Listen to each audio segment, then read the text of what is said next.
कुठून पदयात्रा सुरू करणार आहे, कुठपर्यंत जाणार आहे, पोलीस प्रशासनाकडून काय काय मदत मिळाली काय सांगा। संकल्प पदयात्रा माननीय बाबाराव शेळके, मुकेश मासुरकर आणि सुनील चोखारी यांच्या नेतृत्वात निघाली आहे। ही आता निघून सरळ जैताळा मार्गे वर्धा जिल्ह्यात सेलूला जाईल। तिथून पुढे जात पुलगाव पासून देवगाव तळेगाव करत चांदूर रेल्वेवरनं नागपूर अमरावतीला जाईल। ही 13 दिवसाची पदयात्रा आहे।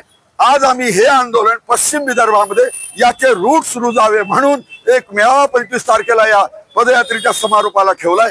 त्यामध्ये सरपंच आहे, ज्यामध्ये विना अनुदानित शाळेचे शिक्षक आहे, तासिकेप्रमाणेचे प्राध्यापक शिक्षक आहे आणि कंत्राटी पद्धतीचे शिक्षक प्राध्यापक कर्मचारी हे इंजिनियर सगळे आहेत। त्या सगळ्यांमध्ये हे बिजर होण्याच्या दृष्टीने आणि हे आंदोलन अजून पश्चिम विदर्भात जास्त तीव्र करण्याच्या दृष्टीने ही पदयात्रा आहे। आणि आज 13 तारीख आहे।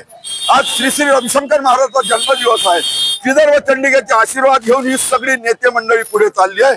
मला खात्री आहे कि विदर्भ राज लेने के लिए टीम विदर्भ राज लेके ही रहेगी, ये कॉन्फिडेंस के साथ मैं बोलता हूँ। और 25 को दोपहर को 11 बजे से 5 बजे तक विदर्भ राज्य आंदोलन समिति का वहाँ पे मेला है, उसकी तैयारी करते करते जाएंगे।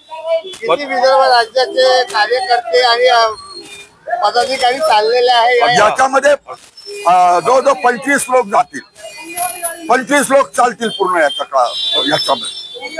समोर कोणी जोडणार आहेत की काय? नाही ना, आम्ही सगळ्यांना अपील करत चाललो, जनजागरण करत चाललो आणि आम्ही या तऱ्हेने अपील करतोय की सगळ्यांनी या पदयात्रेत सामील व्हावं। अमरावतीला पश्चिम विदर्भ समितीचे जे अध्यक्ष आहेत डॉक्टर राजपूत यांनी तिथे जो मेळावा घेतलेला आहे त्या मेळाव्यामध्ये आम्ही सगळे लोक सामील झाला। समारोप तिथे समारोप मेळाव्यामध्ये अमरावतीला अभियंता भवनला हा मेळावा घातलेला आहे। त्याच्यामध्ये कंत्राटी शिक्षक, तासिका तत्वावर काम करणारे शिक्षक, अभियंता, शिक्षकेतर कर्मचारी जे आज बेरोजगार झालेले आहेत शासनाच्या धोरणामुळे त्यांचा तिथे सहभागी राहणार आहे। आणि हे सगळे गाव शिवारातले असल्या कारणाने इथे सरपंच त्याला आम्ही त्याच्यामध्ये सम्मिलित केलेला आहे, कारण सरपंच हा पुढला आमचा नेता आहे आणि त्याला कळावं की त्याला तो संवेदनशील असावा या बेरोजगारांच्या प्रती, म्हणून हा संयुक्त मेळावा तिथे आयोजित करण्यात आलेला आहे। या 25 तारखेच्या मेळाव्याला आपण सगळ्यांनी यावं असं मी आवाहन करतोय। खूप खूप धन्यवाद। या विदर्भासाठी नागपूरवरून एक पदयात्रा अमरावतीकडे निघालेली आहे। त्या पदयात्रेत मी सुनील चोखारे सहभागी आहो। माझ्याबरोबर गजबे साहेब आहे, माजी मंत्री, ते पण कट्टर विदर्भवादी आहे। या पदयात्रेचा सांगता अमरावतीला होईल आणि ज्या विदर्भवाद्यांची नागपूर राजधानी होती ती उपराजधानी झाली आहे, ती पुन्हा राजधानी व्हावी हा आमचा एकमेव मकसद आहे। आणि विदर्भाच्या लोकांवर अनेक वर्षापासून बेरोजगारी आणि बेरोजगारी असल्यामुळे लग्न न होणं युवकांचं हा एक मोठी समस्या या विदर्भात तयार झालेली आहे। त्या दृष्टीने आम्ही या पदयात्रेत भाग घेतोय। या पदयात्रेत अनेक 27 लोक सध्या आहेत आणि गावोगावी लोक आम्हाला जुळणार आहे।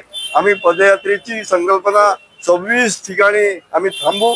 त्या ठिकाणी आमची मंदिरात किंवा शाळेत राहण्याची व्यवस्था आम्ही ठरवून आलेलो आहे, ती झालेली आहे।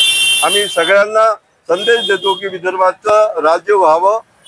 मध्यंतरी भारतावर आणि पाकिस्तान याचं सावट लढाईचं आलं होतं, त्यामुळे थोडंसं हे डिस्टर्ब झालं होतं, पण आता ते सावट टळलेलं आहे। आम्ही विदर्भ करून राहू, आम्ही मृत्यूपूर्वी विदर्भ पाहू एवढंच सांगतो। धन्यवाद।